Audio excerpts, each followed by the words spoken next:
नमस्कार।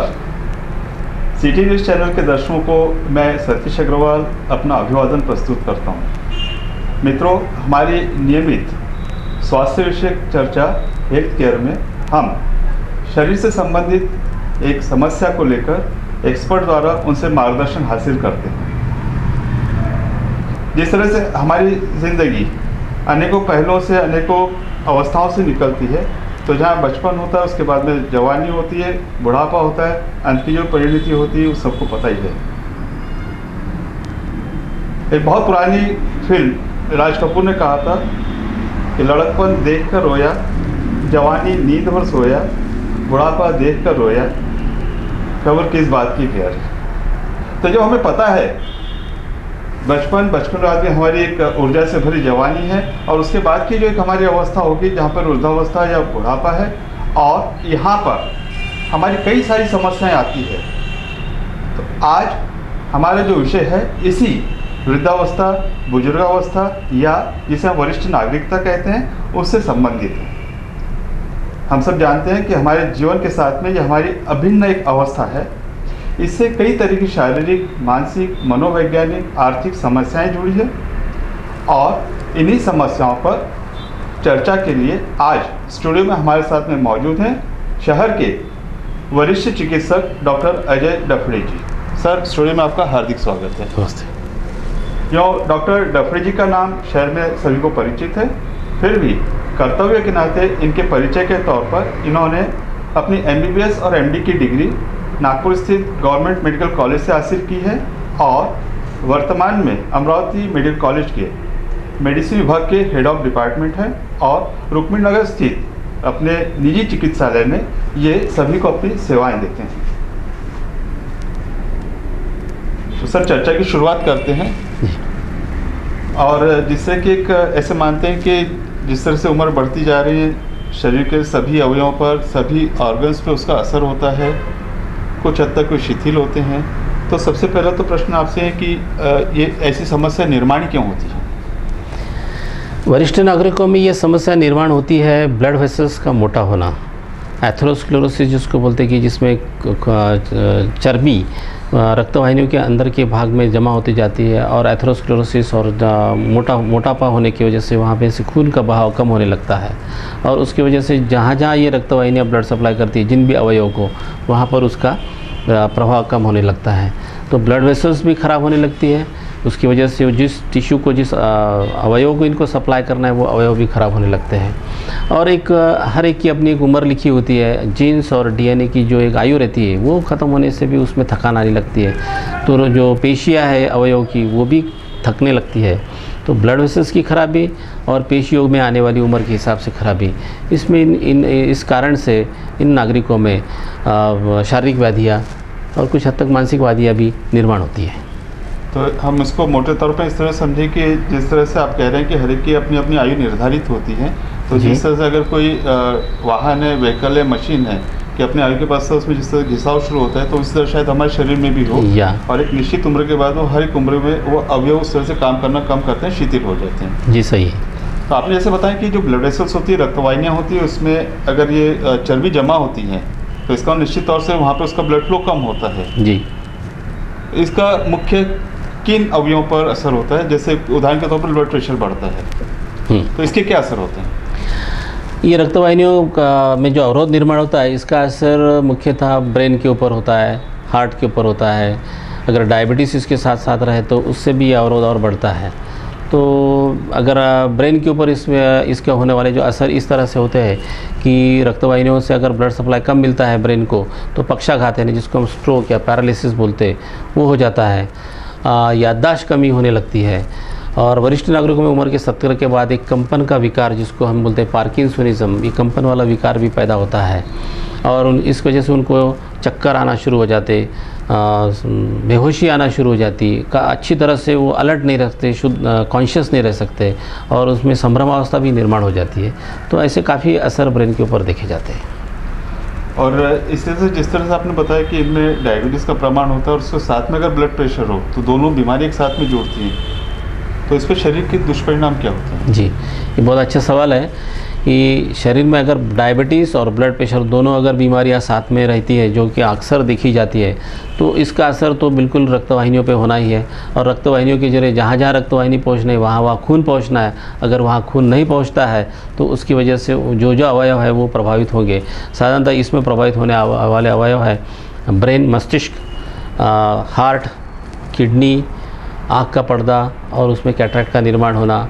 पैर की लंबी नसियों में भी खून का अवरोध निर्माण होता है, जिससे पैरों में भी कुछ तकलीफ शुरू होती है, जैसे कि पैरों में जलन होना और पैरों में सूनपन आना। इस तरह के अलग अलग अवयवों में इस तरह का विकार निर्माण करते हैं। मित्रों, हमारा देश युवाओं का देश माना जाता है। हमारी जो मुख्य जनसंख्या है वो 10 से 35 साल के बीच में मानी जाती है। वैज्ञानिक प्रगति के साथ में हमारी बाल मृत्यु दर काफ़ी कम हुई है, फर्टिलिटी रेट कम हुई है और लाइफ एक्सपेक्टेंसी जिसे कहते हैं कि हमारा जो टोटल जीवन की जो हमारी मर्यादा है वो बढ़ी है। तो शोधकर्ताओं का ऐसा मानना है कि अगले 50 सालों में हमारे यहाँ वरिष्ठ नागरिकों की संख्या काफ़ी ज़्यादा बढ़ेगी। हमारा आज का उद्देश्य इन समस्याओं पर चर्चा है, ताकि आज जो युवा इसे सुन रहे हैं तो जब भी अपनी वृद्धावस्था या बुजुर्गावस्था में पहुँचे तो इसके लिए भी समुचित उपाय योजना कर सकें। सर जी, किडनी हमारे शरीर का एक बहुत महत्वपूर्ण अंग माना जाता है और वहाँ पर पूरे शरीर का ब्लड जमा होता है जो फिल्टर होता है। तो जिस तरह से आप बता रहे हैं कि अगर उसमें ब्लड वेसल्स में अगर रुकावट पैदा हो रही है तो निश्चित तौर से इस पर किडनी पे हड्डियों पे असर होता ही होगा। तो हमारे दर्शक जानना चाहिए असर किस तरह से होता है। देखिए, ब्लड प्रेशर और डायबिटीज़ ये दोनों ऐसी बड़ी बीमारियाँ है जिसको हम साइलेंट किलर्स कहते हैं और इसका असर सबसे ज़्यादा किडनी के ऊपर होता है। किडनी को ब्लड सप्लाई धीरे धीरे कम होने लगता है और किडनी का जो फिल्टर करने का फंक्शन है, कार्य है, वो उससे प्रभावित होता है, जिससे किडनी फेल्योर शुरू हो जाता है। और ये बहुत बड़ी समस्या आजकल वरिष्ठ नागरिकों में देखी जाती है और उसके लिए उनको काफ़ी जटिल इलाज आगे करने की ज़रूरत पड़ सकती है। किडनी के साथ साथ मैं कहूँगा कि प्रोस्टेट ग्रंथि जो रहती है ब्लैडर के मूत्राशय के पास, प्रोस्टेट ग्रंथि भी बढ़ने लगती है और प्रोस्टेट ग्रंथि बढ़ने से पेशाब पास करने के लिए व्यक्ति को परेशानी होती है, उसको जोर लगाना पड़ता है, जिसकी वजह से पेशाब साफ़ नहीं हो सकती, पेशाब मूत्राशय में जमा रहती है। उसका प्रेशर, बैक प्रेशर प्रोस्टेट के और ब्लैडर से आके किडनी के ऊपर उसका बैक प्रेशर आता है, जिससे और किडनी खराबी होने में मदद होती है। प्रोस्टेट में कुछ प्रॉब्लम्स निर्माण होती है, जैसे कि प्रोस्टेट की ग्लैंड बढ़ जाती है और पेशाब पास करने में पेशेंट को तकलीफ होने लगती है। प्रोस्टेट में कैंसर भी 70 साल की उम्र के बाद निर्माण होता है, जो कि एक बहुत बड़ा कॉमन कैंसर है वरिष्ठ नागरिकों में, जिसे हम आजकल देखते हैं। दर्शकों, जिस तरह से डॉक्टर डफरी जी जिक्र कर रहे हैं कि प्रोस्टेट या किडनी से संबंधित पेशाब की कई तकलीफें होती हैं, तो इसके साथ में जो तकलीफ देखी जाती है जिसे हम इनकॉन्टिनेंस कहते हैं कि कई बार उनका पेशाब पर कंट्रोल भी नहीं होता है, वो पेशाब या शौच वो चलते चलते कर देते हैं या बिस्तर में कर देते हैं। और अक्सर करके कई बार इनकी सामाजिक या पारिवारिक इस समस्या का बहुत बड़ा कारण हो जाता है। वरिष्ठ नागरिक अपनी उम्र के हिसाब से जिस तरह से शिथिल होते हैं, लोगों पे वे डिपेंडेंट हो जाते हैं और अगर वे अपना बिस्तर गीला करते हैं, एक बार को बच्चे तो सहन कर लें, पर नई जो बहुएँ आती है और जो बच्चे पुत्र पौत्र वगैरह शायद सहन नहीं करें। ये बहुत हमारे लिए सोचने की बात हुई है कि जिन माँ ने अपने बच्चों को उनकी बाल्यावस्था में, चाहे उसने अपने शौच या पेशाब अपने शरीर पे किया उसको उसने सहन कर लिया, लेकिन बच्चे को या बहुओं को अपनी माँ बाप का वो बिस्तर में किया सहन नहीं हो रहा है। ये एक अत्यंत विचारणीय विषय है। डॉक्टर रफी जी, हड्डियाँ कहते हैं कि जैसे जैसे उम्र बढ़ती जाती है हड्डियाँ वो शिथिल होती जाती हैं, कमज़ोर होती जाती हैं और इससे कई तरह की समस्याएं उत्पन्न होती हैं। इस विषय में आपकी सलाह क्या होगी? जैसे उम्र बढ़ती है हड्डियों में का कैल्शियम का प्रमाण कम होते जाता है, विटामिन डी की लेवल्स जो है वो ब्लड में कम, खून में कम होने लगती है, जिसकी वजह से हड्डियों का जो शक्ति है, हड्डियाँ कमज़ोर होने लगती है और हड्डियों में छोटे छोटे क्रैक्स और फ्रैक्चर होते हैं। कई बार तो कमर की मेन हड्डी जो टूट जाती है, जो बहुत बड़ा एक फ्रैक्चर समझा जाता है। वरिष्ठ नागरिकों में उम्र के 70, 75, 80 साल के बाद में ये कमर की हड्डी का फ्रैक्चर उसके लिए जानलेवा भी साबित हो जाता, क्योंकि अगर इसका इलाज नहीं किए तो मरीज़ तो अपने बिस्तर से खड़ा होना मुश्किल है, उसको पेशाब की नली लगा के रखना है और उसको फ्रैक्चर जब जोड़ने के लिए बहुत बड़ा ऑपरेशन करना है। ये सारी समस्या से उसको बाहर आना है। तो हड्डियों की बहुत बड़े विकार वरिष्ठों में देखे जाते हैं। दूसरे विकार हम देखते हैं कि जोड़ों का दर्द, अक्सर घुटनों का दर्द और भी कई जोड़ों का दर्द, बाकी हड्डियों के जोड़ों का दर्द, ऊपर हाथ के जोड़ों का भी दर्द इन लोगों में दिखा जाता है, और जिसकी वजह से उनको चलना काफ़ी मुश्किल हो जाता है, काफ़ी परेशानी महसूस करते हैं कि वो घुटनों में जो वंगन होता है, जो लुब्रिकेंट होता है, वो उम्र के हिसाब से कम होने लगता है, और जिसकी वजह से फिर उनको हड्डियों में दर्द महसूस होता है, उससे उनको चलने में तकलीफ़ होती है। पेशाब आई तो पेशाब बाथरूम तक जाने में तकलीफ़ होती है, और जैसा आपने बताया कभी कभी वो पेशाब कपड़ों में हो जाना, और उससे फिर विस्तारित समस्याएं उनके कुटुंब में निर्माण होती है। घर के लोगों को भी परेशानियां इससे निर्माण होती है। ऐसी और हड्डियां कमज़ोर होने से उनके शरीर में हमेशा कहीं पीठ में दर्द, कहीं गर्दन में दर्द, स्पॉन्डिलोसिस, कमर का दर्द, कमर का स्पॉन्डिलोसिस, ये भी काफ़ी समस्याएं हड्डी से संबंधित वरिष्ठ नागरिकों में देखी जाती है। डॉक्टर जी जिस विस्तार से हड्डियों की समस्या बताई है, और साथ में जो हमारे ब्रेन में, वरिष्ठ नागरिकों ब्रेन में, मस्तिष्क में जो चेंजेस हो रहे हैं, उसके कारण से उनका अपने शरीर पर कंट्रोल नहीं है, बैलेंस नहीं है। अक्सर रात में जब ये उठते हैं, अंधेरा होता है, आसपास में कोई रुकावट होती है, इनके गिरने की चांसेस, पॉसिबिलिटी बढ़ जाती है। डॉक्टर जी कह रहे हैं कि बढ़ती उम्र के साथ में हड्डियाँ कमज़ोर होती जाती हैं, और ये हड्डियाँ बहुत ज़्यादा, अगर थोड़ा भी धक्का लगा तो इसमें फ्रैक्चर होने की संभावना होती है। शरीर पर कंट्रोल नहीं, हड्डियाँ क्षीण है, फ्रैक्चर हो गया है, जिसे हील होने में बहुत ज़्यादा टाइम लग रहा है, और कई बार ये कौटुंबिक समस्या, पारिवारिक समस्या एक कारण बन सकता है। मित्रों, हमारे जो युवा वर्ग इस प्रोग्राम को देख रहे हैं, उनसे एक नम्र विनंती है कि घर में जो बुज़ुर्ग हैं, जिन्होंने अपना पूरा समय आपको बड़ा करने में लगाया, अगर रात में इसको किसी तरह की समस्या है तो बिना किसी चिड़चिड़ के उन्हें पूरा सहारा दीजिए।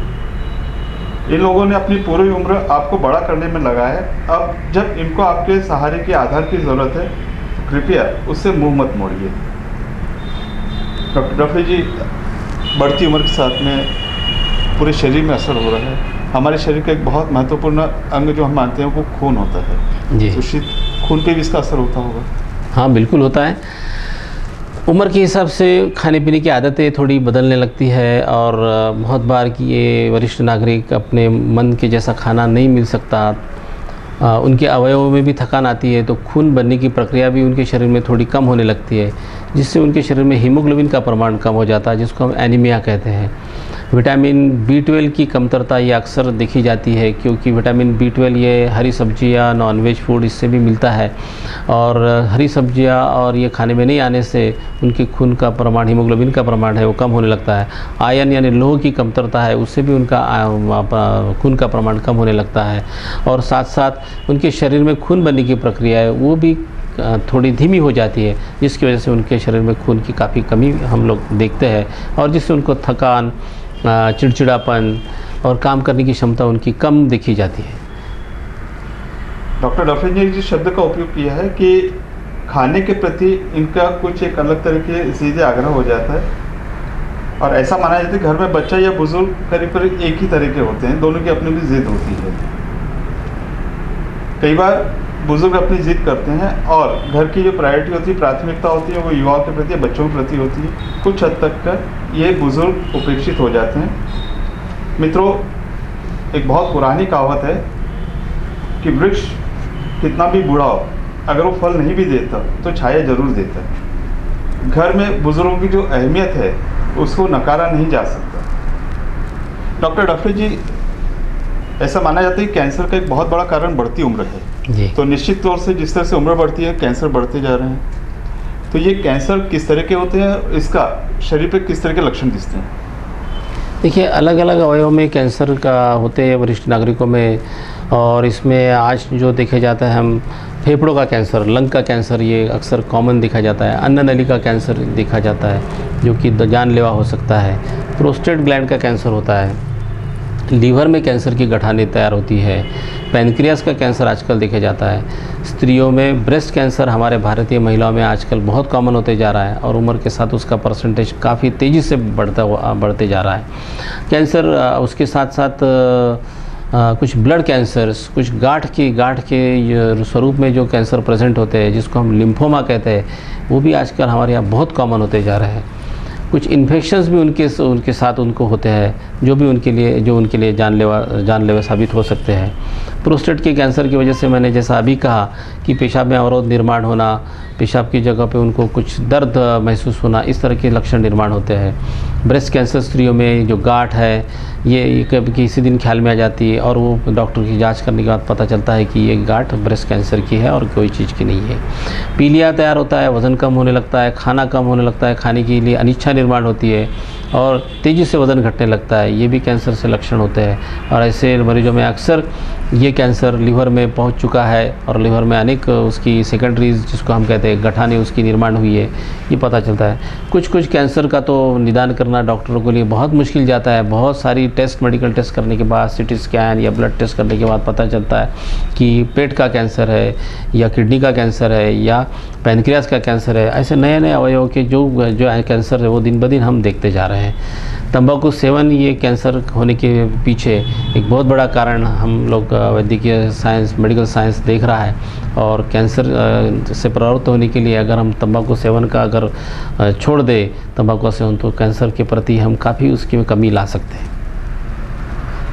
डॉक्टर रफ़ी जी, जिस तरह की हम लोगों ने शारीरिक समस्याओं की चर्चा की है, तो निश्चित तौर से जिस तरह से उम्र बढ़ती जा रही है, नई पीढ़ी अपनी विचारधारा लेके आ रही है, पुरानी पीढ़ी की अपनी विचारधारा है, दोनों विचारधाराओं में फ़र्क है। तो इस बढ़ती उम्र में निश्चित तौर से इन वरिष्ठों में कुछ मानसिक और मनोवैज्ञानिक चेंजेस भी आते हैं और उससे कुछ समस्याएं उत्पन्न होती है। इन समस्याओं के बारे में हर दर्शक आपसे जानना चाहेंगे। ये मानसिक समस्या वरिष्ठों में ये बहुत बड़ा विषय है। पहले हम हिंदू विभक्त कुटुंब पद्धति से रहते थे, तो वरिष्ठों के प्रति एक सम्मान, वरिष्ठों का हमेशा हमने कुछ उपदेश लेना चाहिए, यह हमारी भावनाएं रहती थी, जो आजकल तेज़ी से कम होते जा रही है। ये तो हमें मानना ही होगा। वरिष्ठों के बारे में जो आदर अनादर दिखता है वो कम होता है, उनकी तरफ जितना ख्याल देना चाहिए उतना ख्याल दिया नहीं जाता, जिससे उनमें काफ़ी मानसिक समस्याएं निर्माण होती है। वरिष्ठ नागरिक अकेलापन महसूस करते हैं, उनकी में शारीरिक अवरोध यानी कमी आने की वजह से वो चिड़चिड़ापन महसूस करते हैं। पहले जैसा उनका स्टेमिना नहीं होने से उनको हर चीज़ के लिए मदद लेनी पड़ती है और उनको उस तरह का सहाय अगर अपने कुटुंब से नहीं मिलता है या पोता पोती से, लड़का लड़की या बेटी से, बहू से नहीं मिलता है, तो वो डिपेंडेंसी महसूस करते हैं, जिससे उनमें चिड़चिड़ापन आता है। वो खुद को असुरक्षित समझने लगते हैं और साथ साथ याददाश्त भी उम्र के साथ कम होने लगती है, जिसको हम अल्जाइमर्स डिसीज़ या वैस्कुलर डिमेंशिया कहते हैं।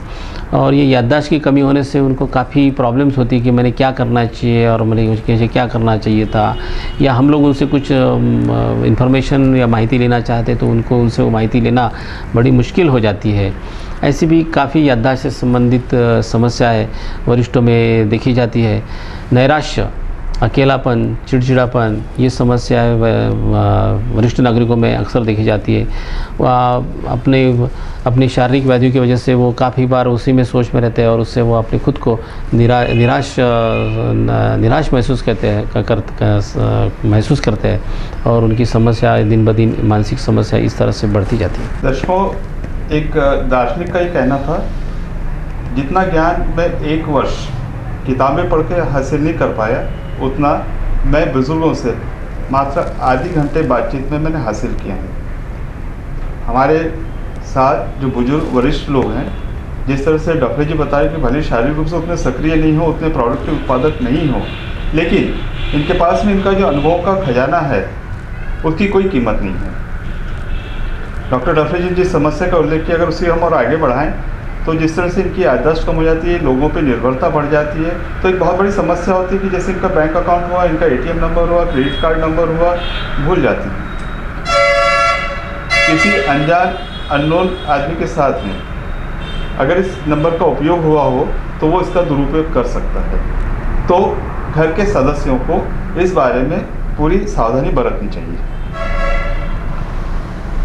डॉक्टर डफरी जी, एक बहुत सार्थक चर्चा के हम अंतिम मोड़ पर हैं।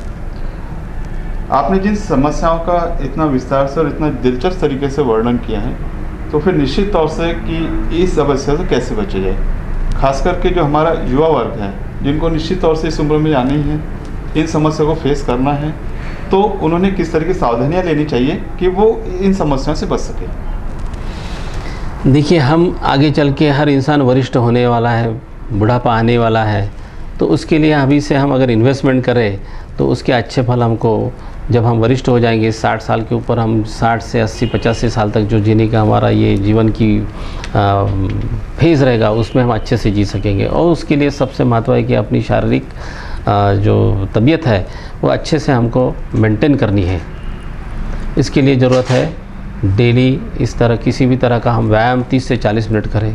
वरिष्ठ नागरिक हो सकता है कि वो 30 से 40 मिनट पैदल चल के व्यायाम करें, योगासन करें, प्राणायाम करें, जिससे उनको काफ़ी आत्म शांति मिलेगी, शरीर का संतुलन भी वो संभाल सकेंगे, शारीरिक स्वास्थ्य वो अपना अच्छी तरह से रख सकेंगे। शारीरिक स्वास्थ्य के साथ साथ उनको अपने बुढ़ापे की व्यवस्था भी करके रखनी है, क्योंकि बीमारियाँ तो हर इंसान को आने वाली है और इस बीमारियों के लिए पैसा या बजट की ज़रूरत तो वो महसूस करेंगे।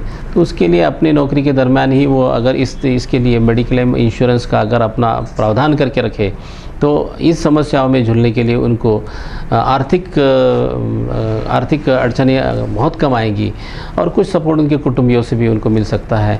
पेंशन, गवर्नमेंट सर्वेंट है तो उनको पेंशन के जरिए अपनी आर्थिक समस्याएं सुलझाने में मदद होगी और वो अपने इलाज अच्छी तरह से पेंशन के निधि के थ्रू या और इंश्योरेंस वाले मेडिक्लेम के थ्रू कर सकते हैं।